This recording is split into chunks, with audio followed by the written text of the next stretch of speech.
চট্টগ্রামের রাঙ্গুনিয়ার লালানগর ইউনিয়নে নিহতদের বাড়িতে এখন চলছে শোকের মাতম। সেখানে আছেন সহকর্মী মুজিবুল হক, সরাসরি চলে যাচ্ছি তার কাছে। মুজিবুল, 4 রেমিটেন্স যোদ্ধা, 4 ভাই এবং একই পরিবারের 4 সন্তানের এই আকস্মিক মৃত্যুতে পুরো পরিবার নিঃসন্দেহে শোকে বিহ্বল হয়ে পড়েছে। তারা আসলে বলার কোনো ভাষা নেই। আপনি এই মুহূর্তে সেখানে আছেন, পরিবারের সদস্যদের কারোর সাথে কথা বলার মতো সুযোগ হয়েছে কিনা, তারা কি বলছে জানাবেন।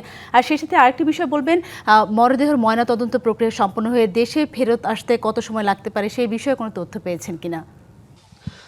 সাথী, খুবই হৃদয় বিদারক একটি ঘটনা। যেই বাড়িতেই আমরা এখন আছি বা বাড়িটির সামনে আছি, এই বাড়িটিতেই আসলে এই সময়টাতে একটি বিয়ের প্রস্তুতি হওয়ার কথা, বিয়ের সানায় বাজার কথা।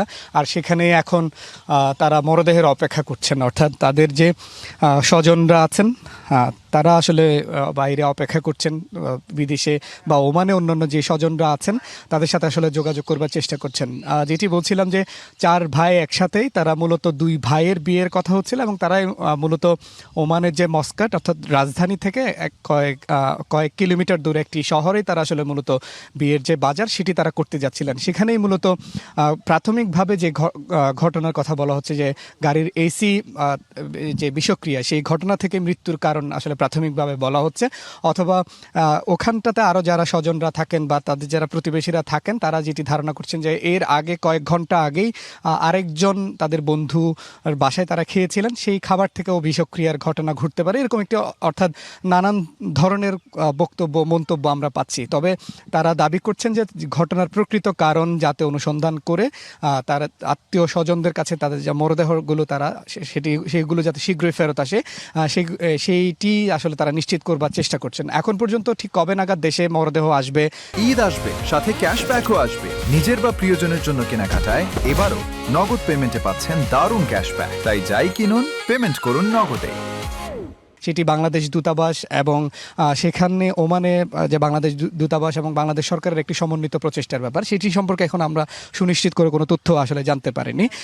তবে বাসায় তার মা, যে যারা মারা গেছেন তাদের মা এবং 1 ভাই এবং তাদের স্ত্রীরা রয়েছেন, কিন্তু তারা এখনও পর্যন্ত ঠিক সেভাবে গণমাধ্যমে কথা বলা বা বাইরে এসে কথা বলার মতো পরিস্থিতি নেই।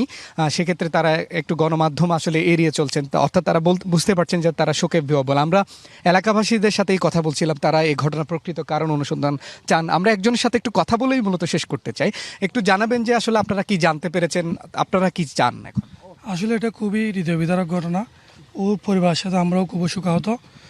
আসলে আমরা শুনতেছি কেউ কেউ বলতেছে এটা আসলে ওই খাওয়ার বিষক্রিয়ার মাধ্যমে হবে, আবার কেউ কেউ বলতেছে এটা ওই এসি বিস্ফোরণের মাধ্যমে হবে। আমরা চাই এটা সঠিক একটা তদন্ত হোক, এরকম কখনো আগে হয় নাই এবং আমরা খুবই শোকাহত, ওদের ফ্যামিলি খুবই শোকাহত।